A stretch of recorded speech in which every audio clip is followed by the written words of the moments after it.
Assalamualaikum warahmatullahi wabarakatuh.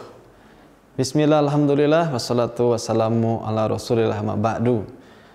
Bagaimana kabarnya rekan-rekan mahasiswa semua? Sehat semua ya? Alhamdulillah.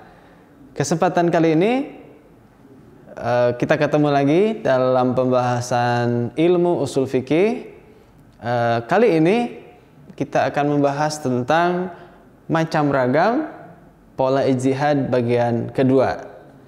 Oke, masih ingat ya pada pertemuan yang lalu kita membahas macam ragam pola ijtihad pertama. Nah, ini yang kedua. Baik, untuk kali ini yang akan saya bahas adalah tentang konsep maslahah mursalah dan juga konsep urf. Jadi ada dua konsep yang akan kita bahas. Oke. Nah, sebelumnya saya akan review dulu ya bahwa ijtihad itu masih ingat kemarin? Ya. Ijtihad secara bahasa artinya bersungguh-sungguh, ya. Secara terminologi, secara istilah adalah proses bersungguh-sungguh dalam membentuk satu keputusan hukum. Oke. Dengan tentunya berdasar kepada kaidah-kaidah usul fikih.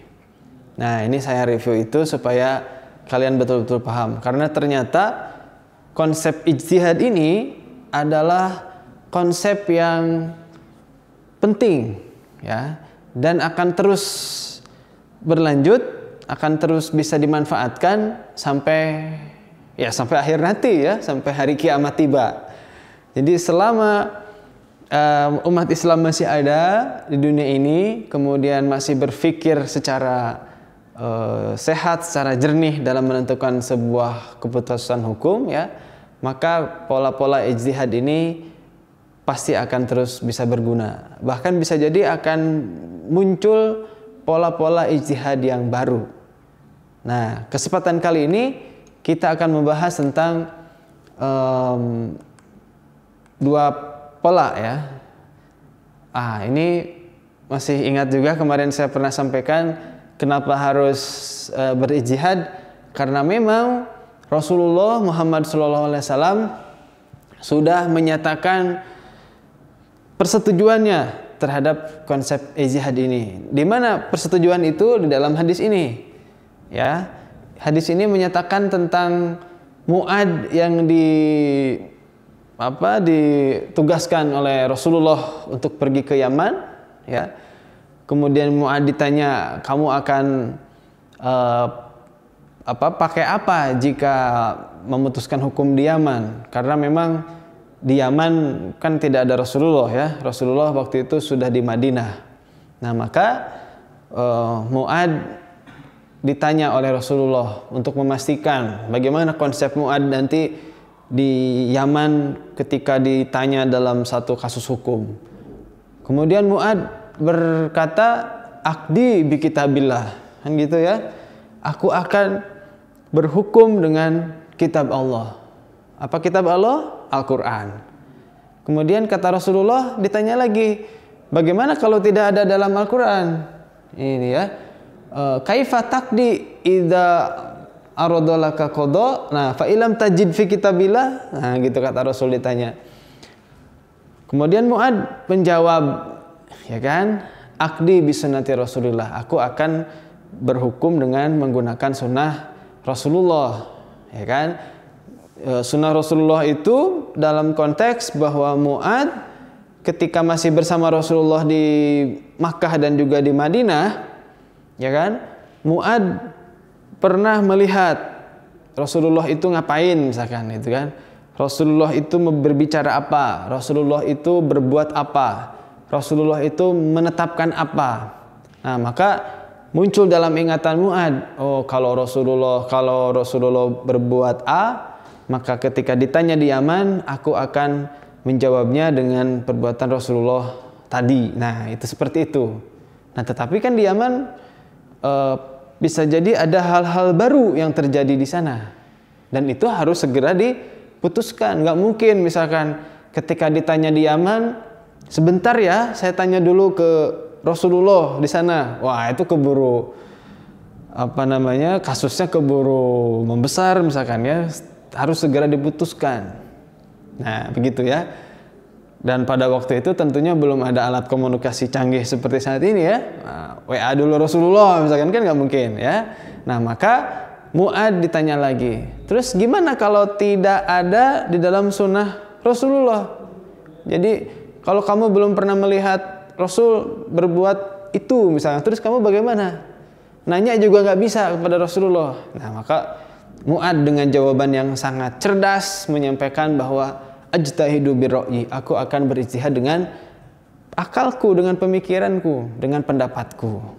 Oke, nah maka Rasulullah di akhir hadis ini menyatakan alhamdulillah alladzi waffaqa Rasulullah sallallahu alaihi wasallam ya lima yurdi Rasulullah sallam alaika. Jadi Rasulullah itu menyepakati tentang konsep ijtihad itu ya, mencari di Quran, mencari di hadis nggak ketemu ya dengan pemikiran sendiri. Nah, itulah bentuk ijtihad. Oke. Nah, selanjutnya ragam yang akan kita bahas pola ijtihad pada saat ini adalah masalah mursalah. Kalau kemarin masih ingat tentang ijma dan qiyas ya. Ijma adalah kesepakatan banyak orang, para ulama mujtahid. Qiyas adalah bentuk analogi, menyamakan. Nah, sekarang bentuk maslahah mursalah. Apa itu masalah mursalah? Secara etimologi, secara bahasa, masalah mursalah adalah bersifat solaha, baik, kebaikan ya, bersifat manfaat, kemanfaatan. Oke, solaha yasluhu sulhan kan gitu, solihan, solih ya kan. Semoga kalian mahasiswa menjadi mahasiswa yang solih dan solihat mahasiswi. Nah, itu kan berarti baik ya artinya. Sekarang apa itu mursalah? Kalau mursalah artinya adalah tidak ada larangan atau bebas gitu. Itu adalah mursalah. Nah, artinya kalau secara istilah masalah mursalah berarti berupaya ya, satu upaya para ulama mujtahid membuat keputusan hukum yang sebelumnya memang baru, tidak ada di dalam Al-Quran, tidak ada di sunnah juga, ijma juga nggak ada. Nah, ya kan? Kemudian untuk apa hukum itu dibuat? Untuk kemanfaatan banyak orang, untuk kebaikan banyak orang. Nah, maka dibuatlah masalah mursalah. Tetapi dengan catatan bahwa konsep masalah mursalah ini tidak pernah ada dalil nas yang kemudian melarang terhadap hukum masalah mursalah yang baru ini. Nah, gitu ya. Jadi betul-betul baru dan juga tidak ada larangan. Itu definisinya ya. Apa contohnya? Nah, contoh dalam ekonomi misalkan ATM. Tahu ATM ya? Anjungan tunai mandiri. Ada nggak istilah ATM dalam Quran? Nggak ada ya. Dalam hadis nggak ada juga tentu. Atau ketika zamannya Mu'ad tadi ada nggak ATM? Nggak ada. Zaman siapa? Zaman Imam Syafi'i, zaman Imam Hanafi, Hambali, Maliki, nggak ada juga, belum ada ATM itu. Karena ATM baru ditemukan beberapa tahun-tahun yang lalu gitu kan. Nah, kemudian secara fikih bagaimana itu hukumnya ATM? Padahal setiap orang kita ya tentu akan menggunakan itu kan. Nah, ya kan? Terus gimana hukumnya? Pakai maslahah mursalah. Ya. Jelas dalilnya tidak ditemukan di mana-mana. Tetapi ternyata apa? ATM itu banyak manfaatnya untuk kita. Ya kan, banyak manfaatnya ya. Nah, jelas ATM itu banyak manfaatnya.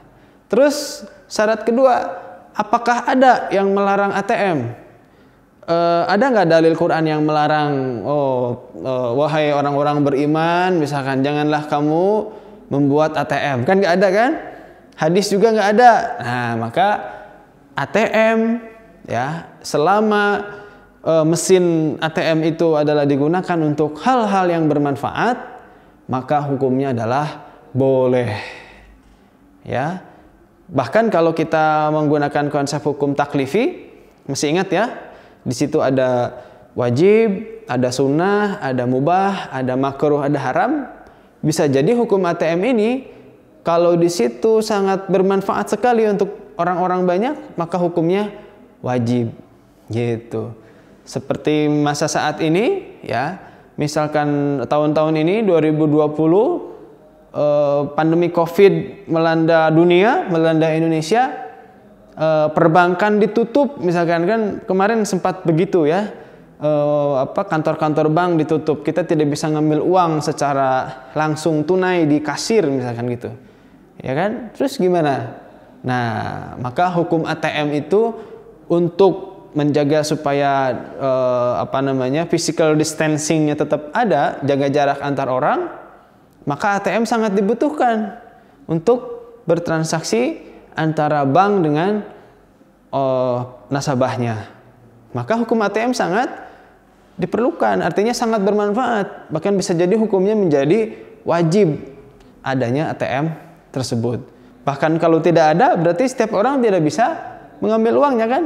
Kalau tidak mengambil uang, bisa jadi dia tidak bisa ngapa-ngapain, tidak bisa belanja, tidak bisa beli makan. Nah, maka itu termasuk kebutuhan yang doruri. Nah, maka disebutlah di situ ada nanti konsep maslahah doruriyah, ya kan? Kemanfaatan untuk kemaslahatan banyak orang yang urgent, yang doruri, yang pokok, yang primer. Salah satunya fungsi mesin ATM di masa pandemi. Itu berarti hukumnya adalah doruri, maslahah doruriyah. Bisa dipahami ya? Contoh kedua apa nih? Nah, e-money, misalkan elektronik money, uang elektronik. Jelas di Quran nggak ada, pada masa Rasulullah juga belum ada, ya kan? Masa sahabat nggak ada. E-money baru beberapa tahun ini muncul. Bagaimana hukumnya? Apa hukumnya kira-kira? Ya, jika dikaitkan dengan konsep masalah mursal ini, ketika elektronik money ini betul-betul punya efek manfaat untuk banyak orang, ya silahkan, boleh, ya kan? Tetapi kalau tidak ada manfaatnya, berarti nggak perlu. Ternyata apa? Banyak sekali manfaatnya, ya kan? Uang yang ada di ATM kita, misalkan tadi ya di perbankan, kita konversi ke dalam e-money, ya kan? Kita bertransaksi di situ, beli makanan secara online misalkan, ya kan? GoFood atau GrabFood atau yang lainnya. Itu kan pakai e-money ya, nggak pakai uang cash kan? Nah, kita pakai GoPay, pakai OVO dan sebagainya. Nah, kemudian kita perlu makan di masa pandemi lagi, ya kan? Kita nggak boleh kemana-mana, sedang di karantina misalkan. Itu sangat penting sekali. E-money ini punya kemaslahatan, punya kemanfaatan untuk banyak orang.